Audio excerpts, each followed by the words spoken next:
పల్నాడు జిల్లాలో ఉద్యోగాల పేరుతో పెద్ద ఎత్తున మోసం జరిగింది. నిరుద్యోగుల నుండి భారీ దోపిడీకి ఓ ముఠా ప్రయత్నించింది. ఇటీవల ఎమ్మెల్యే కన్నా లక్ష్మీనారాయణ ఆధ్వర్యంలో సత్తెనపల్లిలో జాబ్ మేళా జరిగింది. దాన్ని ఆసరాగా చేసుకున్న కేటుగాళ్లు దోపిడీకి యత్నించారు. వాట్సాప్ గ్రూపులో సత్తెనపల్లి టీడీపీ నాయకులకు ఫోన్లు, ఉద్యోగాలు ఇప్పిస్తామని చెబుతున్నారు. ఎమ్మెల్యే పేరును వాడుకోవడంపై సత్తెనపల్లిలోని కన్నా కార్యాలయం అప్రమత్తమై పోలీసులకు ఫిర్యాదు చేసింది. దీని వెనుక ఎంతటి వారున్నా ఉపేక్షించేది లేదని మాజీ మంత్రి కన్నా లక్ష్మీనారాయణ చెప్పారు. పోలీసులు కేసు నమోదు చేసుకుని దర్యాప్తు ప్రారంభించారు. రాజేష్ గారు నమస్కారం అండి. సార్ నిన్న ఫోన్ చేశారు కదా, ఏమేమి పోస్టులు ఉన్నాయి సార్ అక్కడ? అది computer operator, ticket scanning sir. ఎట్లా సార్ అవి మనం ఎట్లా ఏం చేయాలి sir? Computer operator, ticket scanning, road stop ఉన్నది. ఎవరు సార్ జాయిన్ అయ్యేది?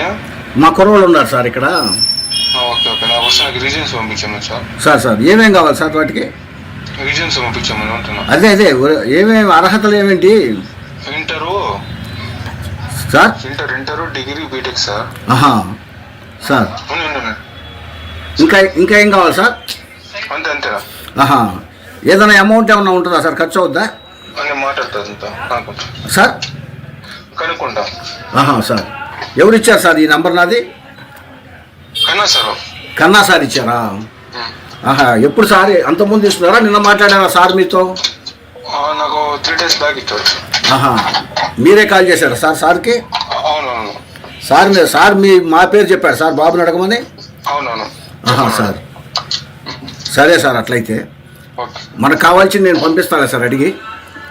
అట్లాగే సార్, ఓకే. నేను రాజమండ్రి ఎయిర్పోర్ట్లో పనిచేస్తూ ఉంటాను. రాజమండ్రి ఎయిర్పోర్ట్లో 3 పోస్టులు ఖాళీగా ఉన్నాయి. అవి కన్నా గారికి చెప్తే కన్నా గారు మీతో మాట్లాడి అవి ఫిలప్ చేయమని చెప్పడం జరిగిందండి. అందువల్ల మీ వ్యక్తులు కనుక ఎవరైనా ఉన్నట్లయితే ఆ 3 కూడా పేర్లు పంపించినట్లయితే ఉద్యోగాలు ఇస్తామని చెప్పి చెప్పడం జరిగింది. తీరా ఎంక్వైరీ చేస్తే అతడు ఫ్రాడ్ అని, అతను కావాలని చెప్పేసి ఈ విధంగా కన్నా గారి పేరు వాడుకొని డబ్బులు కాజేయడానికి ప్రయత్నం చేస్తున్నాడని చెప్పేసి తెలుసుకొని అతని మీద సత్తెనపల్లి పోలీస్ స్టేషన్లో ఈరోజు కంప్లైంట్ ఇవ్వడం జరిగింది. దయచేసి కన్నా గారి పేరు వాడుకొని ఈ విధంగా ఉద్యోగాలు ఇప్పిస్తామని డబ్బులు కనుక వసూలు చేసినట్లయితే లేదా డబ్బులు కావాలని చెప్పి అడిగినట్లయితే వెంటనే కన్నా గారి కార్యాలయంలోని వ్యక్తుల్ని సంప్రదించాలని చెప్పేసి కూడా మేము మరీ